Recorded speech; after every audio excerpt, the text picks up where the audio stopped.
a bishop shrouded in scandal. We're in a true crisis situation. True crisis.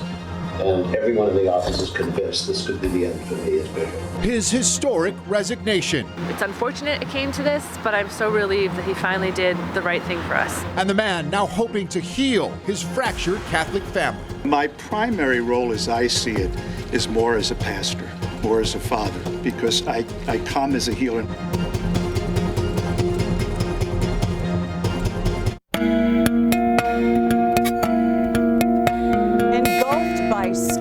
After more than a year of groundbreaking investigations by the 7 Eyewitness News I-Team, Buffalo Bishop Richard Malone has resigned. Today's developments are a direct result of the mishandling of sexual abuse cases under the watch of Bishop Malone. The Vatican making the announcement on its website this morning just after 6 o'clock.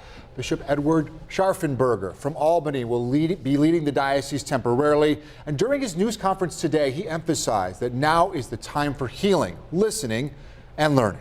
From today's announcement to reaction from the faithful, even talk of bankruptcy within the diocese, we have team coverage. And we begin with Chief I-Team investigator Charlie Specs. Charlie, it was your groundbreaking reporting that began in August of 2018 that really brought us to where we are today. Well, it's been 22 months of constant scandal, but now a new beginning in the Diocese of Buffalo with the appointment of a temporary bishop. And so far, Catholics in Buffalo like what they are hearing from their new shepherd.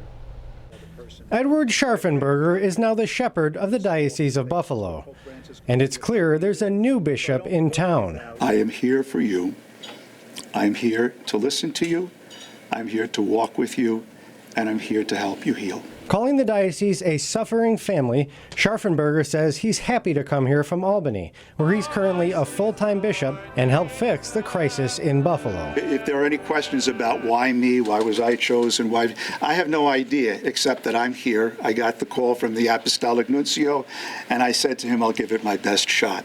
Scharfenberger replaces Bishop Richard Malone, who resigned in the midst of scandals relating to his handling of sexual abuse, revealed by the 7 Eyewitness News I-Team. The new bishop says he's a pastor and a healer. What I see is a need for a tremendous amount of healing, good conversation, honest conversation, openness. Scharfenberger says he has no set game plan for Buffalo and no hidden agenda. I didn't get a big document from the Holy See that said this is what you have to do. I have no marching orders other than to show up and to be who I am. He plans to spend 1 day a week in Buffalo and the rest in Albany until the Pope chooses a permanent bishop months from now. My first priorities will primarily be to listen.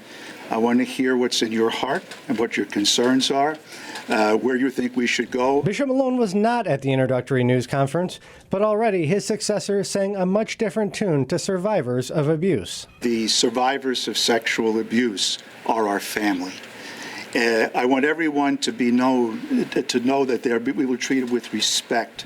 As for Malone's advisors, Scharfenberger will give them a fair chance, but says he is not above clearing out anyone standing in the way of progress. I like to see people as individuals and hold them personally to accountability, and we will. And where that needs to be done, it will be done.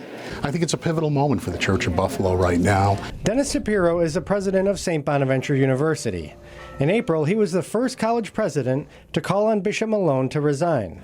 But as time went on, and we saw that the bishop didn't have credibility with his flock, something had to happen. He says Scharfenberger's message is encouraging. It's a very different message.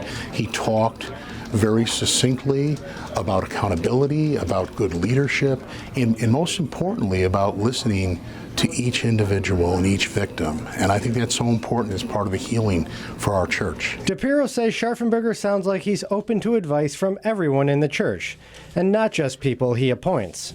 Something he says should give Catholics reason for a new hope. Despite what we see, despite what has gone on, and despite what the church has not been transparent about with us, it's really our faith in God at the end that is most important, and we have to have that.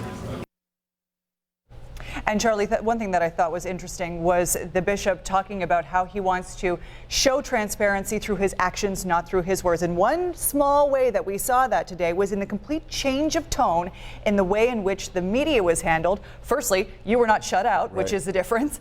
But also, media were able to ask multiple questions. That's right. Originally, the Buffalo Diocese PR department put out a statement saying media was allowed one reporter and could ask one question. And then by the time the press conference started, the Diocese of Albany PR people came out and said, no, that's not the way we're going to do things here. We were able to ask as many questions as we wanted to. Bishop Scharfenberger stood up there for 64 minutes and talked. And even then, I think, they really had to drag him out of the room. He would have stayed there and kept talking if we kept asking questions on behalf of our viewers. So it was quite a different tone.